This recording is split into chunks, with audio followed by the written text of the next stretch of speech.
Well, news just coming in. We are getting in the inside track from Sahara's corner. It is Sahara's first response after BCCI's overtures. BCCI's three-point formula that N. Srinivasan hinted at did not reveal the details. But Sahara apparently is not happy with what has been offered. The stalemate looks like it's still on. Let's try and go across to Boria Mazumdar, who joins us. Boria, sources telling us at this point that Sahara might not buy the overtures or the offer that the BCCI has come out and worked out within the framework of its rules, and it looks like the stalemate will continue.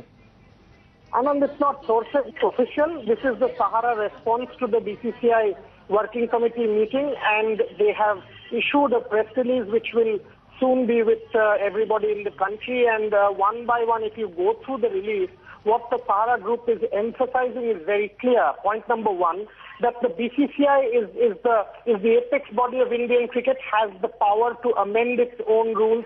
The IPL is a BCCI property, so this whole idea of going by the rule book doesn't really hold ground, especially in a situation which is exceptional, as in the case of Yuvraj Singh. You know, this was apparently one of the demands that was placed by the Sahara group in the meeting yesterday with the BCCI president N. Srinivasan.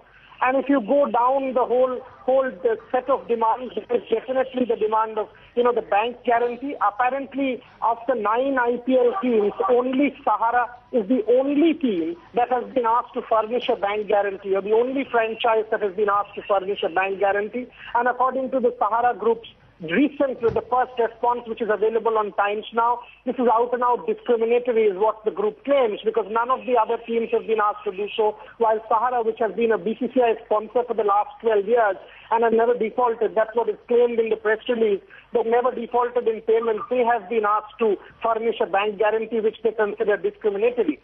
I find one point in the release very interesting, Anand, and that is that over the last 4 days, the Sahara group has been in consultation with several corporates in the country, and apparently there is no taker for more than 50% of the current value for the Indian sponsorship.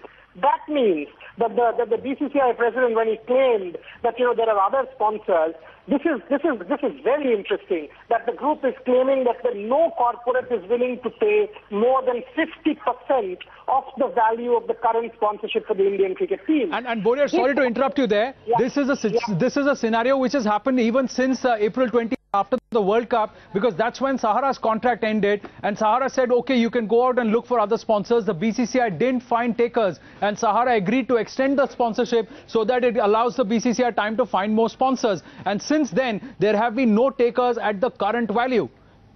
Exactly right. And interestingly, over the last 8 months, cricket stock has plummeted. England we lost, Australia we lost, and cricket is no longer the same. So this is most interesting.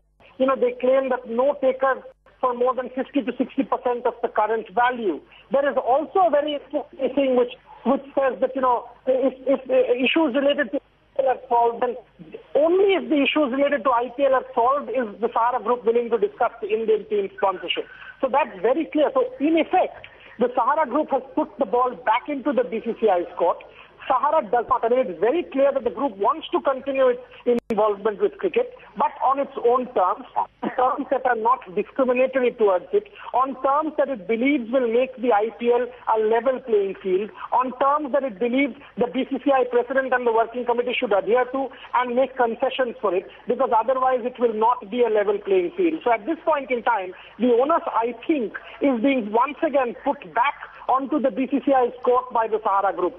It was interesting that Mr. Srinivasan came out and said it's private. It is no longer private. It is now a matter in the public domain. It will be interesting to now hear Mr. Srinivasan on all of these specific points that the Sahara group has raised.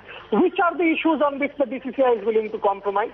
Which are the issues on which the BCCI is willing to make, give concessions? Which are the issues on which the BCCI will say no exception? Only then will we know what the future of this whole Tangle is all about. But at this point in time, certainly, Anand, this is not the end of the story. And Boria, let's just break it down.